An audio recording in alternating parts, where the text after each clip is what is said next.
پھر جی اس کی اگلی ہیڈنگ ہے ڈاکٹر ترابی کے افکار۔ ڈاکٹر ترابی کی باقاعدہ تصانیف تو صرف دو ہیں، الصلوات عماد الدین، اور دوسری ہے ان کی الحرکۃ الاسلامیہ فی سوڈان، السطور والکسب والمنہج۔ لیکن ان کے افکار و نظریات، ان کی تقاریر، انٹرویو اور لیکچروں سے واضح ہوتا ہے کہ اخوان اور نیشنل اسلامک فرنٹ پر انہی کے افکار و نظریات کی چھاپ ہے۔ تجدید احیاء دین کے بارے میں ان کی رائے میں اسلام کی تعلیمات پر انقلابی انداز سے غور و فکر کیا جانا چاہیے۔ ماضی کے اہل علم کی آراء قابل احترام ہے، لیکن ان پر نظر ثانی کی جا سکتی ہے۔ تجدید مذہب سے فرار کا نہیں بلکہ بدلتے ہوئے حالات اور تقاضوں کو سمجھ کر مسائل کا حل تلاش کرنے کا نام ہے۔ روایتی اسلامی قانون اور فقہ میں تغیرات کی ضرورت ہے، کیونکہ اس کے اندر ریاست اور عوام الناس کی شرکت نہیں رہی۔ اجتہاد کا دروازہ کھول دیا جائے، نئے اصول و ضوابط وضع کیا جائے اور اسلام کے اصولوں پر تعلیمات کھلے عام بحث ہو۔ چند امور کو چھوڑ کر ہر ایک فیصلے پر اجتہاد کیا جا سکتا ہے۔ اسلامی نظام نفاذ کے بارے میں ان کی رائے ہے کہ دور جدید میں اسلامی نظام جمہوریت سے ملتا جلتا ہو سکتا ہے۔ عالمی عروج نظاموں میں جو چیز دین سے نہ ٹکراتی ہو، اس کو اختیار کیا جا سکتا ہے۔ اسلامی قوانین خصوصاً حدود کا نفاذ صرف اور صرف اس معاشرے میں ہو جہاں اسلام کے دیگر قوانین پہلے سے نافذ ہو چکے ہوں۔ عوام الناس کے وسیع پیمانے پر شمولیت کے بغیر اسلامی نظام نافذ نہیں ہو سکتا۔ انتشار و فراق سے بچایا جائے۔ یونٹ نمبر 3 کا پوائنٹ نمبر 8 ہے نیشنل اسلامک فرنٹ کی تشکیل۔ 1962 سے ڈاکٹر ترابی جس طرح کی تنظیم بنانا چاہتے تھے اور وسط کے جس پروگرام پر عمل پیرا ہونا چاہتے تھے، اس کے مواقع انہیں 1985 میں مل گئے۔ انتخابات کے لیے انہوں نے نیشنل اسلامی فرنٹ NIF کی تشکیل کی اور فرنٹ کی ممبرشپ کو ہر سوڈانی کے لیے کھول دیا۔ اپریل 1986 کے قومی انتخابات میں فرنٹ نے 236 سیٹوں کا مقابلہ کر کے 51 سیٹیں حاصل کر لیں۔ 28 سیٹیں عمومی حلقوں سے اور 23 سیٹیں گریجویٹس کے حلقے انتخاب سے۔ نیو نیشنل عوام پارٹی نے 100، ڈیموکریٹک یونینز نے 63 سیٹیں جیت کر اول اور دوم پوزیشن حاصل کر لی۔ فرنٹ نے 18.46% ووٹ حاصل کیے۔ اسلامی قوانین کے نفاذ وعدہ پر فرنٹ نے عوام پارٹی کے ساتھ تعاون کیا اور عوام پارٹی نے حکومت بنا لی۔ 1989 میں بریگیڈیئر حسن عمر البشیر نے فوجی انقلاب برپا کیا۔ حسن البشیر کو اخوان المسلمین کی حمایت حاصل تھی اور وہ بڑی حد تک اخوان کی فکر سے متفق تھے، اس لیے جب انہوں نے فرنٹ سے تعاون کی اپیل کی اور اسلامائزیشن کے ہر پروگرام عمل درآمد کا وعدہ کیا تو فرنٹ نے ان سے تعاون کا فیصلہ کیا۔ یہ تعاون تاحال جاری ہے۔ اب اس کی پہلی ہیڈنگ ہے کہ انقلاب کا طریقہ کار۔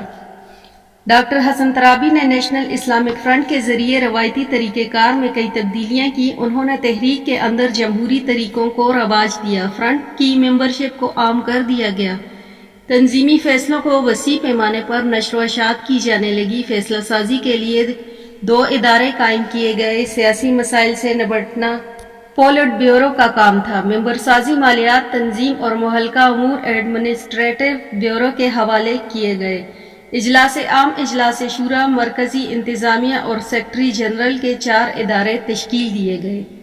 اجلاس عام کے ذریعے تمام فیصلوں کی توثیق کی جاتی ہے۔ اجلاس عام کے بعد شورا کو اعلیٰ تر ادارہ بنایا گیا اور اسے اختیار دیا گیا کہ عدم اطمینان کی صورت میں سیکرٹری جنرل کو معطل بھی یا برخاست کر سکتا ہے۔ تنظیم کو تیزی کے ساتھ آگے بڑھنے کے لیے بھی راہیں تلاش کی گئیں۔ عوام الناس کی تعلیم و تربیت، خدمت خلق منصوبوں اور طب و صحت کے میدانوں میں جدوجہد کو تیز کیا گیا۔ خواتین کو بڑے پیمانے پر عملی جدوجہد میں شریک کیا گیا۔ اہل افراد کو حکومتی نظام میں اس طرح کھپایا گیا کہ وہ نظام حکومت چلانے کا تجربہ بھی حاصل کر جاتے۔ جعفر النمیری کے حکومت میں شرکت کر کے تحریکی لوگوں کو سرکاری منصب پر کھپایا گیا تو فرنٹ کے لوگوں نے عوام الناس کے دلوں کو گھر کر لیا۔ اسلامی نظام زندگی کے حامی فوجیوں کے اندر نفوذ کیا گیا اور ان کا مؤثر گروہ تیار کیا گیا، لیکن یہ فوجی کبھی بھی اس پوزیشن میں نہ آ سکے کہ وہ خود فوجی انقلاب برپا کر سکے یا برپا کیے ہوئے انقلاب کو روک سکیں۔ اصولاً یہ بات طے کر لی گئی کہ اسلامائزیشن کے لیے حکومت سے تعاون میں کوئی آر نہیں۔ فرنٹ نے جنوبی سوڈان کے لوگوں کے مسائل پر ہمدردانہ غور کیا۔ مسیحی مبلغین اور امدادی اداروں کو یلغار کو روکنے کے لیے ایسوسی ایشن آف ساؤتھ مسلمز بنائی گئی۔ جنوب کو مسلمانوں کو اپنے پاؤں پر کھڑا کرنے کے لیے ان کی اعانت کی گئی۔ حتی المقدور غیر مسلموں سے تعاون بھی کر لیا گیا تاکہ وہ مملکت کے استحکام کے لیے کام کریں۔ ڈاکٹر ترابی نے ہر شخص میں روح پھونکنے کی کوشش کی۔ ہم سب کو انفرادی طور پر اپنا کردار ادا کرنا چاہیے۔ شروع میں صرف 2000 مستقل ممبران اور 45,000 غیر مستقل ممبران تھے۔ ڈاکٹر ترابی نے ہدف طے کیا کہ 2 سال کے اندر اندر اس کی تعداد کو 10 گنا کرنا ہے اور اس میں کامیاب بھی ہوئے۔ ماضی کے مسلمانوں کو سپرمین سمجھا جاتا ہے۔ اس خیال کی اصلاح کی ضرورت ہے۔ آج کے عام مسلمانوں کو سامنے رکھ کر اسے جدوجہد میں شریک کیا جائے۔ اشتراکیت، جمہوریت، سرمایہ داری میں اچھے اصول ملیں تو ان پر عمل درآمد میں کوئی حرج نہیں۔ خواتین کے حوالے سے کہتے ہیں کہ شریعت کی حدود کو مد نظر رکھتے ہوئے خواتین کو معاشرتی زندگی میں شریک کیا جائے۔ محض عورتوں اور مردوں کے آزادانہ میل جول کے خطرات کو سامنے رکھتے ہوئے انہیں عوامی اور مجلسی زندگی سے دور نہیں رکھا جا سکتا۔ عورتوں کو معاشرتی زندگی سے دور رکھنے کے فائدے کم اور نقصانات زیادہ ہیں۔ عورتوں کا کام گھر سنبھالنا، لیکن معاشرتی زندگی سے الگ تھلگ رہ کر وہ نسل نو کی تعلیم و تربیت کیسے کرے گی؟ معاشی دباؤ نے خصوصاً شہروں میں انہیں ملازمتیں کرنے پر مجبور کر دیا ہے، اس لیے عورتوں کو اب گھروں میں محبوس نہیں رکھا جا سکتا۔ اگر عورتوں کو ہم ان کے معاشرے حقوق نہ دیں گے تو مغرب کے لوگ ان کو غلط ہاتھوں میں دھکیل دیں گے۔ آرٹ تھیٹر فلم کے بارے میں فرماتے ہیں کہ آرٹ فلم تھیٹر کو خدا کی عبادت کی دعوت اور اسلامی نظام کی ترویج کے لیے استعمال کیا جائے۔ جہاد کی روح کو عام کرنے کے لیے شاعری، مصوری کے علاوہ ڈرامے کو استعمال کیا جائے۔ آرٹ اس کے مظہر پر مغربی فلسفہ اور مغربی نظریات کی برتری اور بالادستی ختم کر دی جائے۔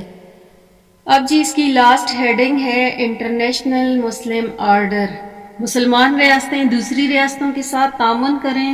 انصاف، مساوات اور امن باہم کے لیے ضرورت ہے کہ مسلمانوں کے اپنے عالمی ادارے، ایجنسیاں اور تنظیمیں ہوں اور موجودہ عالمی اداروں کی جگہ مسلمانوں کے عالمی ادارے لے سکتے ہیں۔ غیر مسلموں سے تعاون۔ اسلامی ممالک غیر مسلم اقلیتوں سے حسن سلوک کریں کیونکہ ساری دنیا کی نگاہیں ان پر لگی ہوتی ہیں۔ سربراہ مملکت کے علاوہ باقی سب عہدوں پر غیر مسلم اقلیت کے لوگ لیے جا سکتے ہیں۔ ڈاکٹر ترابی کے خیالات کو عبدالوہاب افنیندی نے اس طرح ذکر کیا کہ ڈاکٹر حسن ترابی نے جماعت اسلامی اور اخوان المسلمین کے آئیڈیالزم سے باہر نکل کر ایسا انقلاب اور طاقتور گروہ تیار کیا ہے جو اسلام کی وکالت کر سکے۔ انہوں نے فنڈ امنٹلسٹ اور ریفارمسٹ کی تفریق کو ناپسند کیا اور ان دونوں کی خصوصیات کو جمع کرنے کا راستہ اختیار کیا۔ ترابی جدت اور قدامت اور عملیت، نظریت، عقیدے اور تخمینے کا مجموعہ ہے۔ کبھی ترابی عمل انتہائی ضرورت کو دیکھتے ہوئے اس کو اختیار کرتے ہیں اور اس کے بعد اس کا وجود کے جواز